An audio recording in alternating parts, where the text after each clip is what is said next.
ইমানদারের সামনে যখন ইমানদারের কাছে যখন আল্লাহর ডাক চলে যায়, আল্লাহর ডাক কত মধুর, এ মুসলমান, আল্লাহর ডাক কত চমৎকার, আমাদের কাছে ভালো লাগে না?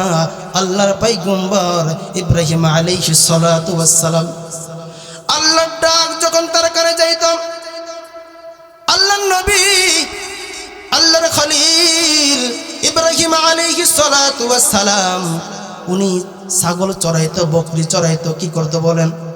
বকরি চড়াইতো। আল্লাহর নবী ইব্রাহিম আলাইহিস সালাতু ওয়াস সালাম উনি যখন আল্লাহর ডাকটা তো তার কানে যাইত, পাগল পার হয়ে যাইত, সময় সময় বেহুশ হয়ে যাইত। সুবহানাল্লাহ জোরে। আল্লাহর খলিল ইব্রাহিম আলাইহিস সালাতু ওয়াস সালামকে আল্লাহ তাআলা এত ভালোবাসতেন, এত আদর করতেন।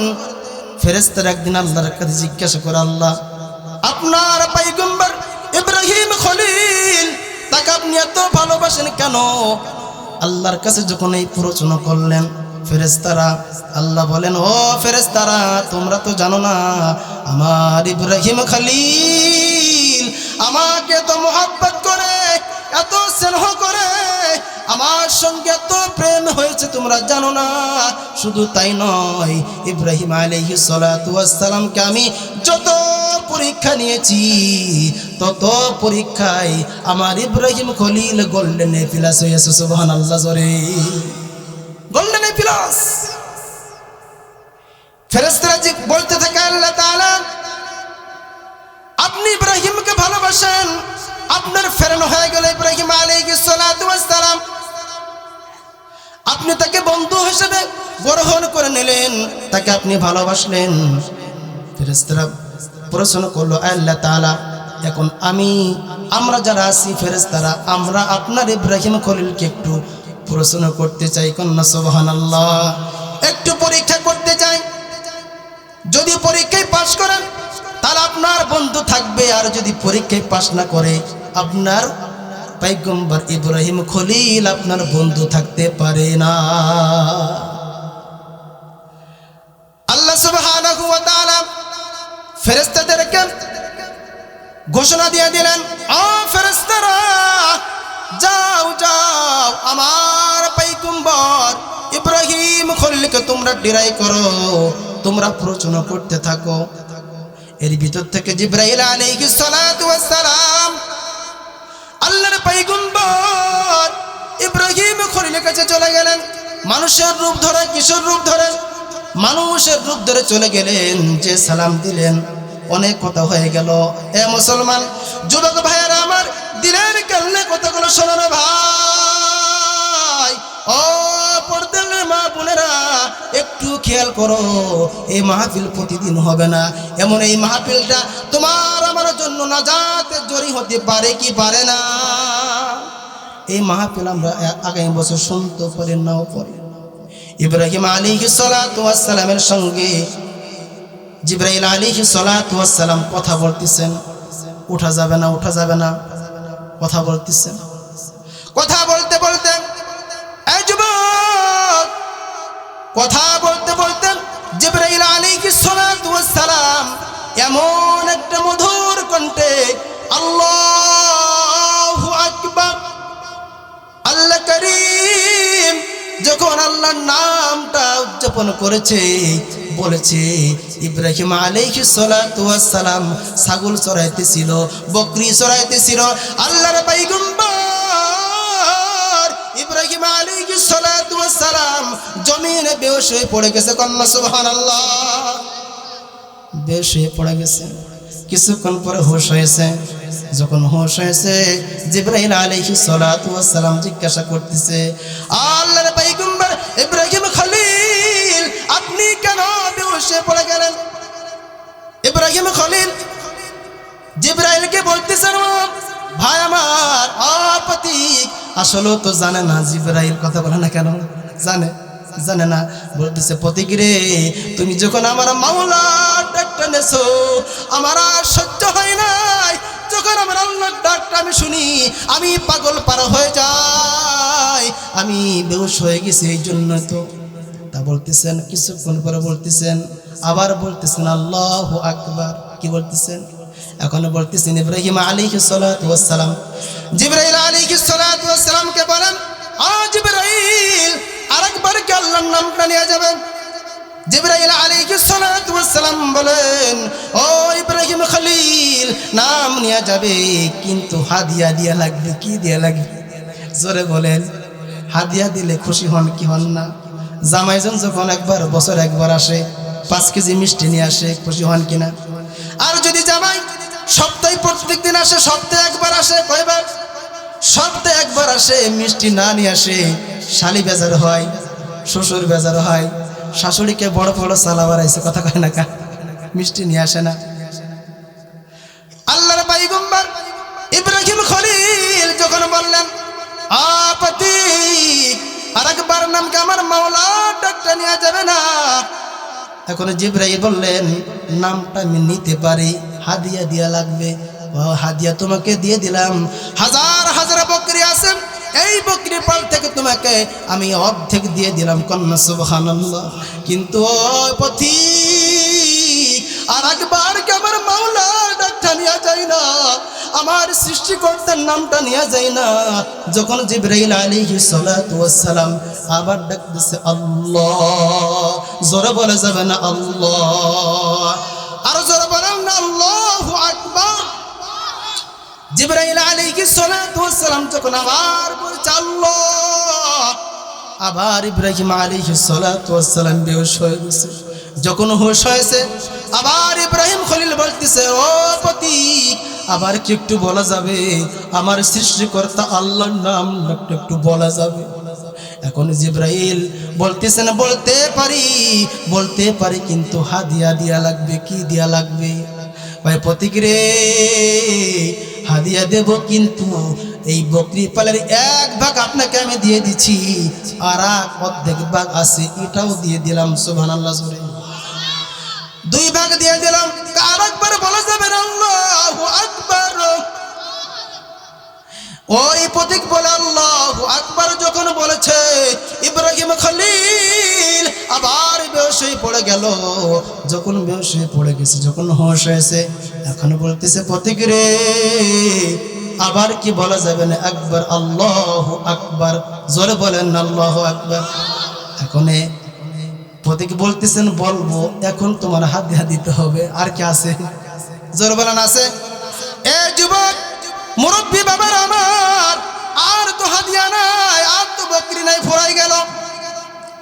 এখন বলতেছেন, আমাকে হাদিয়া তোমার দিতে হবে।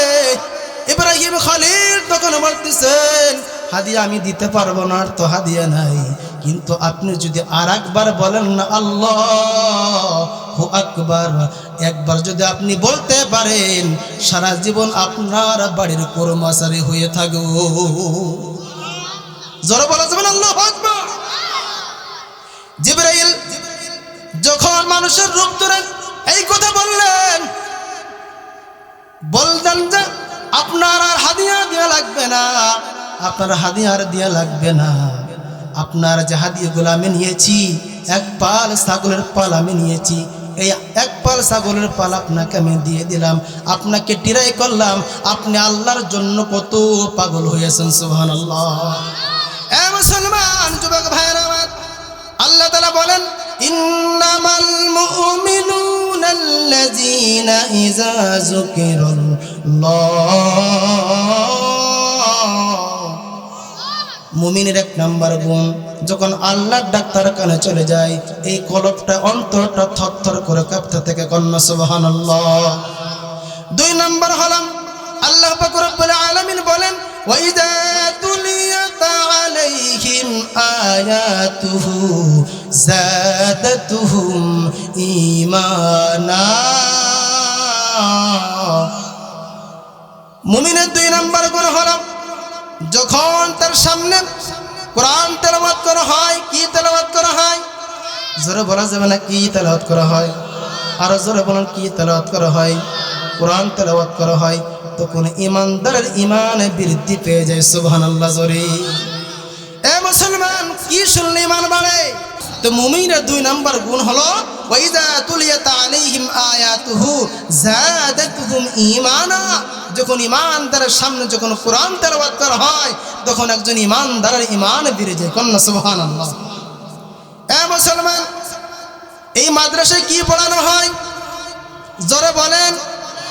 যেই কোরআন পড়লেন, যেই কোরআন শুনলে ঈমান বৃদ্ধি পেয়ে যায়, যেই কোরআন শুনলে মানুষ জান্নাতি হয়, সেই কোরআন আমাদের শোনার দরকার আছে না নাই?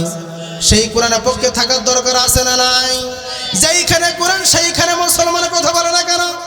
কে কে কোরআনের পক্ষে আছেন? নারায়ে তাকবীর, নারায়ে তাকবীর। আল কোরআনের আলো, আল হাদিসের আলো, সংসদে জ্বলো, লিল্লাহি তাকবীর। সম্মানিত ভাইরা আমার, সম্মানিত বন্ধুরা আমার, আল্লাহ বলেন ওয়াইযা তুলিয়াত আলাইহিম আয়াতুহু যাদাতুহুম ঈমানা।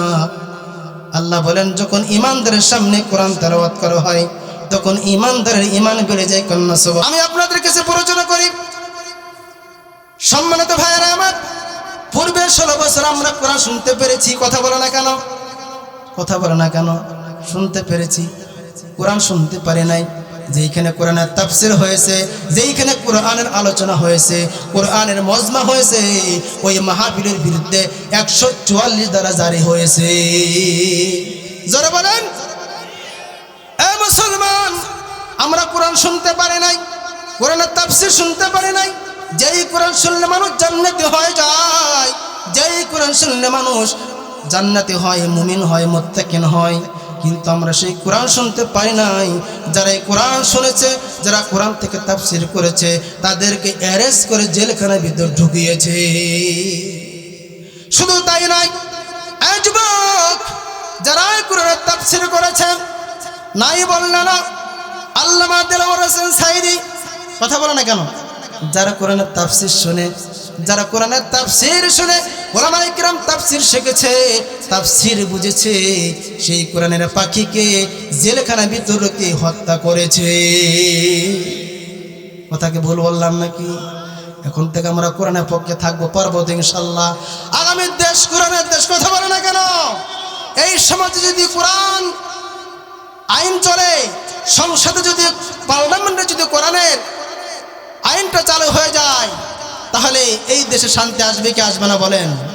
এই দেশে চাঁদাবাজি থাকবে না, টান্ডারবাজি থাকবে না, সুদ থাকবে না, ঘুষ থাকবে না, মানুষ সুন্দরভাবে চলতে পারবে, বসবাস করতে পারবে যদি এই সমাজে, এই পার্লামেন্টে যদি কোরআনের হুকুমত চালু হয়ে যায়। কথা বলেন না কেন? বর্তমানে এমন একটা সময় আসছে, মুসলমান রাত্রে দিনে সুন্দর করে চলাফেরা করবে, আমাদের ভিতরে ভয় সৃষ্টি হয়েছে। কথা বলে না কেন? আপনারা পূর্বে দেখেছেন, গত শুক্রবারে শরীফ ওসমান হাদি ভাইকে একজন কোরআনের বাহক, ইসলাম প্রেমিক, কোরআন প্রেমিক, তাকে সন্ত্রাস বাহিনী তাকে গুলি করে তাকে হত্যা করেছে। কথা বলে না কেন? কথা বলেন, করছে কিনা? আমি আপনাদেরকে বলি, হাদি ভাই সুন্দর মানুষ, ইসলাম ভীরু মানুষ, ইমানদার মানুষ, ইসলামের পক্ষে কথা বলে, কোরআনের পক্ষে কথা বলে, এই দেশ শান্তিতে চলবে এই পক্ষে কথা বলে, কিন্তু হাদি ভাইকে তারা কি করে সন্ত্রাস দিয়ে তাকে হত্যা করেছে। কথা বলে না কেন? রক্তাক্ত করেছে। আমরা এখান থেকে বলতে চাই, যারা এইগুলো করেছেন তাদেরকে অতি দ্রুত গ্রেফতার করুন, তাদের কি বিচারের আওতায়। কথা বলেন ঠিক কি ঠিক না? রাজি আছেন না ইনশাআল্লাহ? রাজি আছেন? আমি ওইটাই বুঝাইতেছিলাম, এই দেশে যদি এই পাল্টামেন্ট যদি কোরআন হুকুমত চালু হয়ে যায়, আজকে আমার মা বোনরা পর্দায় চলবে, নামাজি হবে, টিকটকবাজি থাকবে না, সন্ত্রাস থাকবে না, ঘুষ থাকবে না, রাহাজান হবে না। কথা বলেন ঠিক কি ঠিক না? এই জন্য আগামী দেশ কোরআনের দেশ। কথা বলেন, আগামী দেশ ডাক্তার শফিকুর রহমানের দেশ, আগামী দেশ সৈয়দ ফয়জুল করিমের দেশ, আগামী দেশ মামুনুল হকের দেশ। কথা বলেন ঠিক কি ঠিক না? রাজি আছেন তো ইনশাআল্লাহ? আল্লাহ পাক রব্বুল আলামিন বলেন, ওয়াইযা তুলিয়াত আলাইহিম আয়াতুহু যাদাতুহুম ঈমানা। আল্লাহ বলেন কোরআন শুনলে ইমান বেড়ে যায়, ইমান বৃদ্ধি পেয়ে যায়। তাহলে এই মাদ্রাসা আমরা কোরআন শিখবো, সন্তানদেরকে শেখাবো, কথা বলে না কেন? পারবেন তো ইনশাআল্লাহ? 2 নাম্বার 3 নাম্বার গুণ হলো ওয়া আলা রাব্বিহিম ইয়াতাওয়াক্কালুন। মুমিন যারা হবেন, মুত্তাকিন যারা হবেন, ঈমানদার যারা হবে, ভরসা করবে কার উপর? জোরে বলেন না, কার উপর ভরসা করবে? আমরা ভরসা করব কার উপর? না খাজা বাবা, দয়াল বাবা, ন্যাংটা বাবা, পানি বাবা আছে না নাই? ওদিন শুনলাম বলতেছে কলা বাবা, কি কয়? কলা বাবা, দড়ি বাবা এই সমাজে আছে না? না, ওদের নামাজ লাগে না। কি লাগে না বলেন তো? নামাজ লাগে না। ওরা পীরের কাছে ছেলে চায়, মেয়ে চায়। আচ্ছা বলেন তো, ছেলে দেওয়ার মালিক কে? সন্তান দেওয়ার মালিক কে? আল্লাহ সন্তান দেয়। হায়াত মৌত রিজিক কার হাত? আল্লাহর হাত। কিন্তু কোনো মানুষ কিছু করতে পারে না, কোনো পীর কিছু করতে পারে না। দেখবেন ছেলের জন্য, মেয়ের জন্য দরবারে ছাগল মানতেছে, হ্যাঁ এরকম কুড়ো মানতেছে, মরক মানতেছে, আছে না নাই? দেখবেন তার ঘরে খবর নিয়ে মা না খেয়ে আছে, সন্তান না খেয়ে আছে, বাবাটা হারে বেড়াইতেছে। দরকার নাই, আপনি মোরগ ছাগল যা কিছু মানবেন ওটা আপনার আব্বা আমাকে খান, কথা বলে না কেন? এই জন্যই সর্বহালাতে ভরসা করবো কার উপর? আল্লাহ বলেন ওয়া আলা রাব্বিহিম ইয়াতাওয়াক্কালুন। ঈমানদারের 3 নাম্বার গুণ হলো সর্বহালাতে আল্লাহর উপর ভরসা করে। পারবো না ইনশাআল্লাহ? মুসলমান যুবক ভাইয়েরা আমার মুরব্বী বাবারা, আল্লাহ তাআলা বলেন মুমিনের 4 নাম্বার গুণ আল্লাযীনা ইউকিমুনাস সালাহ। মুমিনের 4 নাম্বার গুণ হলো তারা নামাজ কায়েম করবে। কি করবে? নামাজ কায়েম করবে। অনেকে নামাজ কায়েম করতে পারে না। আল্লাহ কইছে নামাজ পড়তি, নামাজ কি করতে বলছে? নামাজ আল্লাহ বলছে নামাজ কায়েম করো। কি করো? নামাজ কায়েম করো। কোথায় কায়েম করবে? নামাজ কায়েম করো। আল্লাহ তাআলা একখানে বলেছেন নামাজ পড়ো, ফাসল্লি লিরাব্বিকা ওয়ানহা। আগা পাইকুম্বা, আপনাকে আমি হাউজে কাউসার দান করেছি, আপনার রবের পক্ষে, আপনি রবের হুকুম, আপনি সালাত পড়েন, নামাজ পড়েন। কোন সুবহানাল্লাহ। আল্লাহ তাআলা এই নামাজের কথা 82 জায়গায় বলেছেন। কয় জায়গা? 82 জায়গা বলেছেন। কিন্তু আল্লাহ তাআলা বলেছেন ভিন্ন জায়গা, তোমরা যদি মুমিন হতে চাও, তোমরা যদি মুত্তাকিন হতে চাও, আল্লাহর জমিনে আল্লাহর কোরআনের রাজ কায়েম করো। সুবহানাল্লাহ জোরে। এই রাজ কায়েম করার কথা আল্লাহর জমিনে, আল্লাহর কোরআনের রাজ কায়েমের কথা ফি সাবিলিল্লাহ। আল্লাহর জমিনে কোরআনের আইন তোমরা কি করো? তোমরা জিহাদ করো। কি করো? তোমরা জিহাদ করো। এই জিহাদের কথা আল্লাহ তাআলা 917 জায়গা বলেছেন। সুবহানাল্লাহ জোরে। 917 বেশি না 82 বেশি? জোরে বলেন কয়শো বেশি? 917 বেশি।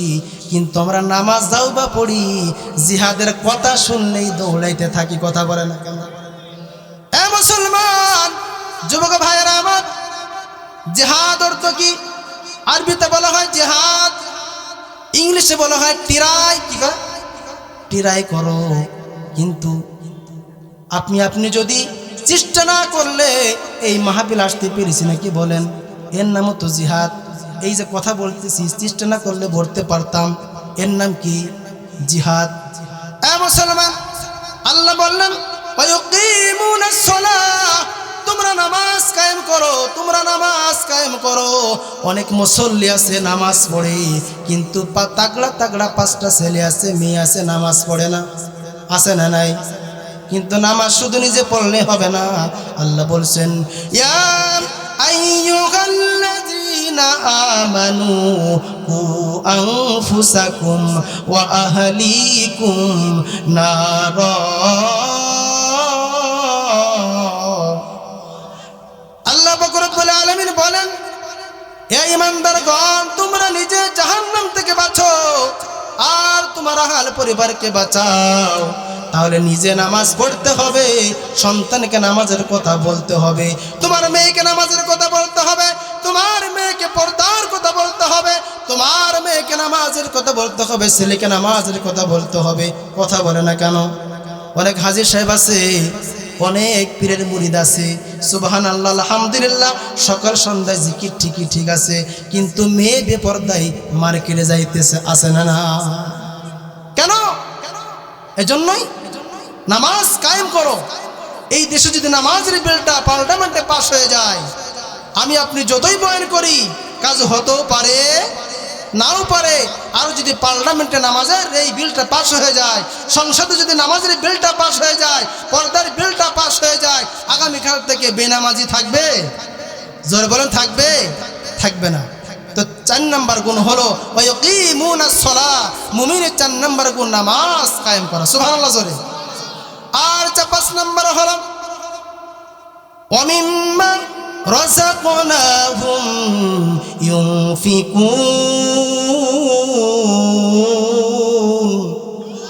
জোরে বলে যাবেন আল্লাহু আকবার। আল্লাহ বলেন ইমানদারের 5 নাম্বার গুণ হলো, মুমিনের 5 নাম্বার গুণ হলো, আমি যে তোমাকে সম্পদ দান করেছি, এই সম্পদ থেকে আল্লাহর রাস্তায় খরচ করো। সুবহানাল্লাহ জোরে। কয় গুণ? মুমিনের কয় গুণ রে ভাই? এ যুবক, মুমিনের কয় গুণ? মুমিনের 5 গুণ তারা অর্জন করতে পারবে। আল্লাহ বলেন উলাইকা হুমুল মুমিনুনা হাক্কা, তারাই হবে প্রকৃত মুমিন, তারাই হলো পিওর মুমিন। সুবহানাল্লাহ জোরে। তারাই পিওর মুমিন। এই 5টা গুণ যারা অর্জন করতে পারবে। কিন্তু আমাদের ভিতরে একটা গুণও নাই, নামাজ নাই, রোজা নাই, হজ নাই, যাকাত নাই, আবার দাবি করে আমি ইমানদার। কথা বলে না কেন? এ মুসলমান, এই 5টা গুণ যারা অর্জন করবে, আল্লাহ পাক রব্বুল আলামিন বলেন, হে মুমিন, আমি আল্লাহ তোমাদেরকে খালি হাতে ফিরাই দেব না রে, আমি তোমাদেরকে খালি হাতে ফিরাই দেব না। আমি আল্লাহ তাআলা তোমাদেরকে 3টা পুরস্কার দেব। সুবহানাল্লাহ জোরে। আর যারা বলেন সুবহানাল্লাহ, আল্লাহু আকবার। আল্লাহ তাআলা বলেন, তোমরা যদি এই 5 গুণে ইমানদার হতে পারো, তোমরা যদি মুমিন হতে পারো, আল্লাহ তাআলা বলেন তোমাদেরকে পুরস্কার দেব 3টা। কয়টা বলেন? 3টা পুরস্কার। এ মুসলমান, আল্লাহ তাআলা বলেন লাহুম দারাজাত। আল্লাহু আকবার বলেন। আল্লাহ বলেন তোমরা যদি 5টা গুণে গুণান্বিত হতে পারো, তোমরা যদি মুমিন হতে পারো, 1 নাম্বার পুরস্কার হলো আল্লাহ তাআলা তোমাদেরকে সম্মানিত জায়গা দেবে। কোন সুবহানাল্লাহ। এ যুবক, আই দারাজাতুন ইনদা রাব্বিহিম। মুফাসসিরে কেরাম বলেন, বলেন 1 নাম্বার পুরস্কার হলো আই জান্নাতুন ইনদা রাব্বিহিম, আই দারাজাতুন ইনদা রাব্বিহিম। আল্লাহ তাআলা 1 নাম্বার পুরস্কার দেবে, জান্নাতুল ফিরদাউস দান করবে। সুবহানাল্লাহ। 1 নাম্বার কি পুরস্কার? জান্নাতুল ফিরদাউসে। কে কে যেতে চান? নারায়ে তাকবীর। জান্নাতুল ফিরদাউসে যেতে হবে। যদি জান্নাতুল ফিরদাউস যেতে পারি, তাহলে কি জান্নাত থেকে বের হতে হবে? আল্লাহ তাআলা বলেন খালিদিনা ফিহা লা ইয়াবগুনা আনহা ওয়ালা। আল্লাহু আকবার বলেন।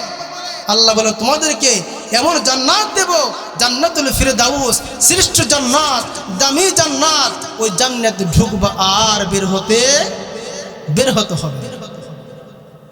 আল্লাহ তাআলা বলেন এ মুমিন, তোমরা যেহেতু জান্নাতুল ফিরদাউসের মেহমান হবা, তোমরা হলে গুনাহগার। আমরা কি?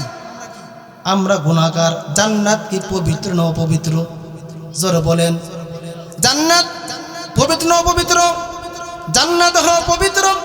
আল্লাহ বলেন এ মুসলমান, মুমিন, যেহেতু তোমাকে আমি পুরস্কার দান করব, 5 গুণে গুণান্বিত হয়েছ, মুমিন হয়েছ, আমি আল্লাহ তোমাদেরকে 1 নাম্বার পুরস্কার দেব। সেটা হলো আই দারাজাতুন ইনদা রাব্বিহিম, আমি তোমাদেরকে জান্নাতুল ফিরদাউস দান করব। সুবহানাল্লাহ। জান্নাতুল ফিরদাউস পবিত্র, আমরা হলাম অপবিত্র। কেন হুজুর? আমরা কেন অপবিত্র? আমরা সুদ খেয়েছি, ঘুষ করেছি। কথা বলে না কেন? সুদ খেয়েছি, ঘুষ খেয়েছি, বেপরদায় চলেছি, টেন্ডারবাজি করেছি। কথা বলে না কেন? আমরা যত গুনাহ সমস্ত গুনাহ করেছি, আল্লাহ বলেন জান্নাত যেহেতু পবিত্র, তোমরা হলো অপবিত্র, তাহলে তোমাদেরকে একটু পবিত্র করে নেওয়ার দরকার। কথা বলে না কেন? পবিত্র করার দরকার না? আল্লাহ বলেন মুসলমান 2 নম্বর পুরস্কার হলো লাহুম মাগফিরা। কি বলেন? লাহুম মাগফিরা, আমি আল্লাহ তোমাদেরকে ক্ষমা করে দেব। সুবহানাল্লাহ। কি ক্ষমা করবে? কি ক্ষমা করবে বলেন? লাহুম দারাজাতুন ইনদা রাব্বিহিম ওয়া মাগফিরা, আমাদের গুনাহসমূহ ক্ষমা করবে কে? আল্লাহ গুনাহসমূহ ক্ষমা করে দেবে। আল্লাহ বলেন 2 নাম্বার পুরস্কার হলো আমি তোমাদেরকে তোমাদের জিন্দেগীর গুনাহগুলো ক্ষমা করে দিয়ে আমি আল্লাহ পরিষ্কার করে পবিত্র বানাইয়া আমি জান্নাতের ভিতর তোমাদেরকে মেহমান বানাবো। কোন সুবহানাল্লাহ। 2 নাম্বার পুরস্কার। আর 3 নাম্বার পুরস্কার হলো ওয়া রিজকুন কারীম। আল্লাহ তাআলা বলেন আমি তোমাদেরকে উত্তম রিজিকের ব্যবস্থা করব। সুবহানাল্লাহ। চলে উত্তম রিজিক। রিজিক হলো 2 প্রকার। কয় প্রকার? এই জোরে বলেন কয় প্রকার? রিজিক 2 প্রকার। একটা হলো সম্মানী রিজিক আর একটা অসম্মানী রিজিক। কেমন করে? আপনি একজনকে খানা দিবেন, থাপ্পড় দুড়ে মারে তাহলে বলতেছেন খানা খাও। আচ্ছা বলেন তো সম্মান অসম্মানী? জোরে বলেন। যারা জেলখানার ভিতর আছে তাদেরকে যদি খানা দেন, ওই খানা সম্মান অসম্মানী খানা? অসম্মানী না, অসম্মানী খানা। আল্লাহ বলেন ও রিজকুন কারীম, তোমরা যদি 5 গুণে গুণান্বিত হয়ে মুমিন হতে পারো, তোমাদেরকে আমি আল্লাহ তাআলা ও রিজকুন কারীম উত্তম রিজিক দেব। কন্যা সুবহান। এ মুসলমান, উত্তম রিজিক কাকে বলা হয়? উত্তম রিজিক তাকে বলা হয় যাকে সম্মান করেন আপনি খানা খাওয়াবেন। যেরকম দেখবেন আমার সাইডে বসে আছেন পীরজাদা, আমার স্নেহর শ্রদ্ধেয় ভাই সৈয়দ ইমাম হুসাইন, ওনাকে যখন আপনার দাওয়াত দেন, দাওয়াত দেওয়ার পরে এত সুন্দর করে অ্যারেঞ্জমেন্ট করেন, সুন্দর খানার ব্যবস্থা করেন। আমি ভাইকে দিয়ে আমি একটু বিশ্লেষণ করি। ভাইকে আপনি দাওয়াত দিচ্ছেন কিন্তু খানা সুন্দর করে খাওয়াইতেছেন, আপনি এতইটা ভালোবাসেন।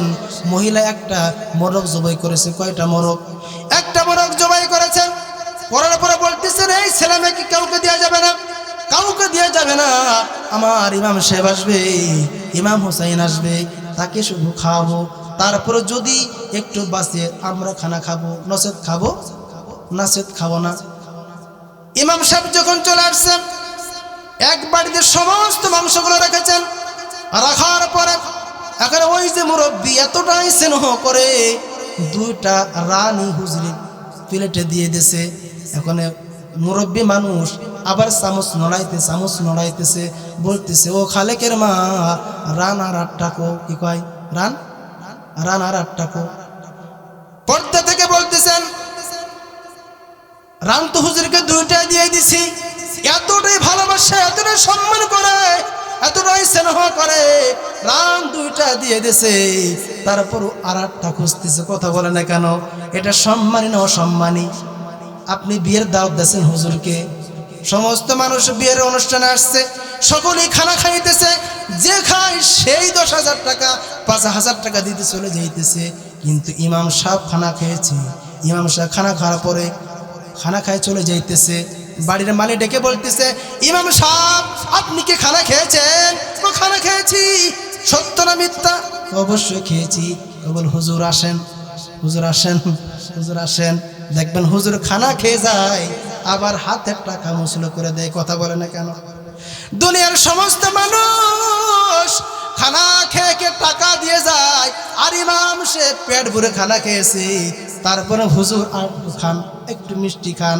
এই কথা বলার পর আবার হাতের ভিতর 2,000 টাকা। কথা বলে না কেন? আল্লাহ বলেন তোমরা যদি 5 গুণে গুণান্বিত হয়ে তোমরা যদি মুমিন হতে পারো, আমি আল্লাহ তাআলা তোমাদেরকে 3টা পুরস্কার দেব। এই 3 নাম্বার পুরস্কার হলো আল্লাহ সুবহানাহু ওয়া তাআলা বলেন ওয়া রিজকুন কারীম। আল্লাহ বলেন আমি আল্লাহ তাআলা তাকে উত্তম রিজিকের ব্যবস্থা করব। সুবহানাল্লাহ।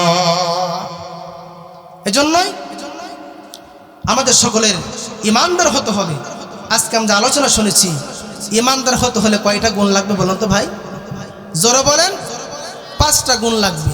এই 5টা গুণ যার ভিতর নেই সে কখনো ইমানদার হতে পারে, যদি কেউ দাবি করে সে ডুপ্লিকেট, কথা বলে না কেন, সে প্রতারক, সে ইমানদার হতে পারে না, মুমিন হইতে পারে না। আমরা সকলেই তো এই 5 গুণে গুণান্বিত হয়ে মুমিন হতে চাই। কারা কারা? নারে তাকবীর, নারে তাকবীর। আল কোরআনের আলো, আল হাদিসের আলো, লিল্লাহি